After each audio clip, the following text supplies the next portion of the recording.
Pessoal, esse vídeo é só para nós fazermos a revisão do que eu mostrei na aula, ao vivo, sobre as reações dos cicloalcanos e dos cicloalcenos. Então, a gente vai responder aqui, né? Eu respondi na aula ao vivo, mas vamos responder aqui novamente para ficar como uma atividade de revisão, uma aula de revisão para vocês sobre a reatividade desses compostos, tá bom? A gente viu que a reatividade dos cicloalcanos e dos cicloalcenos não é a mesma, né? Os cicloalcanos, a reatividade deles varia de acordo com o número de carbonos no ciclo e, portanto, de acordo com o ângulo interno entre essas ligações.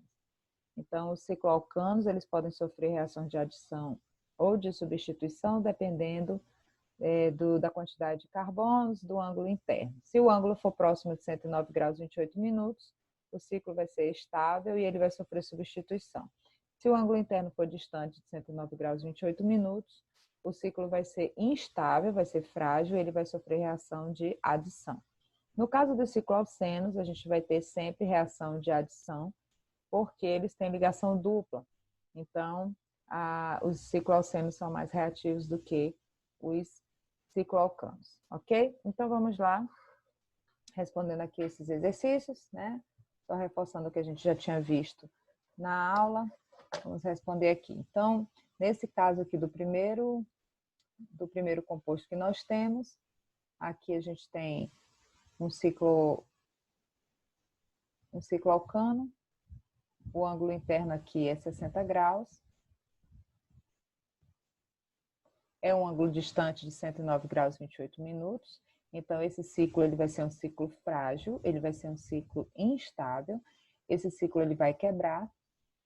E a reação que vai ocorrer aqui vai ser uma reação de adição, no caso é uma hidrohalogenação. Reação de adição, onde a gente vai ter aqui ó, a molécula de HBr, o ácido bromídrico, sendo adicionado. Então, nós temos o hidrogênio sendo adicionado a um carbono, o bromo adicionado ao outro carbono aqui. O composto que era de cadeia fechada agora vai ser um composto de cadeia aberta, com 3 carbonos. Em um carbono, a gente teve a adição do hidrogênio, no outro carbono, a adição do bromo. Lembrando que o hidrogênio aqui ele é desnecessário. Nem a necessidade da gente indicar aqui o hidrogênio, mas para efeito de resolução da questão, para ficar mais claro, eu adicionei.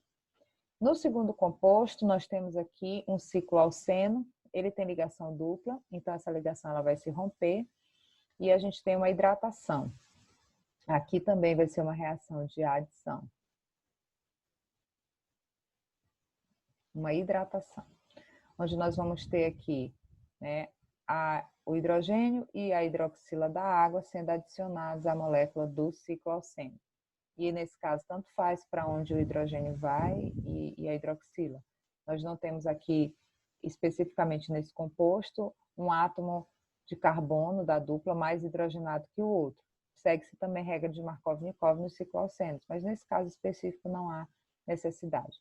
Então, o hidrogênio vem para um carbono, a hidroxila vai para o outro carbono. E aí nós temos, então, o produto formado ainda vai ser um composto de cadeia fechada, porque só houve a quebra da ligação dupla.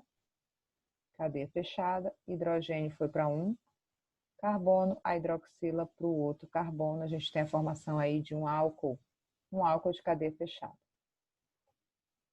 No terceiro composto aqui, nós temos um cicloalcano, onde o ângulo interno aqui é 108 graus, um ângulo muito próximo de 109 graus e 28 minutos. Então, esse composto sofreria uma reação de substituição devido ao seu ângulo. Contudo, aqui mostra na reação que o gás hidrogênio é que está reagindo. Então, o gás hidrogênio, nesse caso, ele não vai reagir com o cicloalcano. Por quê? Porque o cicloalcano sofreria aqui uma reação de substituição e não existe substituição com hidrogênio. A hidrogenação é uma reação que ocorre na adição e ainda assim é uma reação que necessita o uso de catalisador, necessita o emprego de uma temperatura elevada, uma pressão elevada, para que essa reação possa ocorrer. Uma reação de adição e não uma reação de substituição. Então, nesse caso, essa reação não ocorre. Não há reação. Não há reação. Uma vez que o hidrogênio não pode substituir hidrogênio. Ok? Então, não há reação.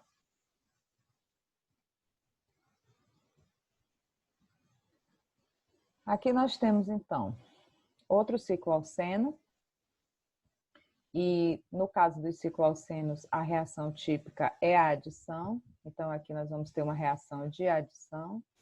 No caso aqui, é uma reação de halogenação, porque é a reação com o gás cloro.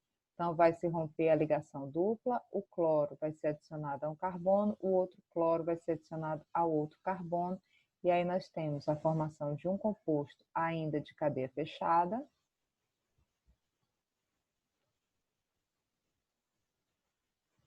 Aqui a gente tem o CH3. Aqui foi adicionado um cloro e o outro cloro aos carbonos da dupla. No último composto, nós temos aqui também um cicloalceno. Quebra-se a ligação dupla, reação de adição também. E nós temos a entrada de um átomo de bromo a um carbono e o outro bromo a outro carbono, composto formado cadeia fechada, com os átomos de bromo sendo aqui ligados aos carbonos, que antes eram carbonos da dupla. Cabe ainda ressaltar que esses compostos formados, se porventura vierem a sofrer novas reações, então tanto esse composto aqui quanto esse outro composto, caso venham a sofrer novas reações, eles não sofrerão reações de adição, uma vez que agora a gente analisa a questão do ângulo interno, e esses ângulos internos são bastante estáveis. Esse aqui é 109 graus e 28 minutos. É o próprio ângulo da estabilidade. E esse aqui, como visto, é o ângulo de 108 graus. Que é um ângulo muito próximo, de 109 graus e 28 minutos. E, portanto, são ciclos estáveis. Eles não são frágeis, não vão quebrar com facilidade. Portanto, as reações que, porventura, ainda venham a sofrer serão reações de substituição, ok? Então, esses foram os exemplos que nós vimos das reações dos cicloalcanos e dos cicloalcenos nesse exercício que a gente respondeu na aula ao vivo, ok? Então, bons estudos a todos e boa prova.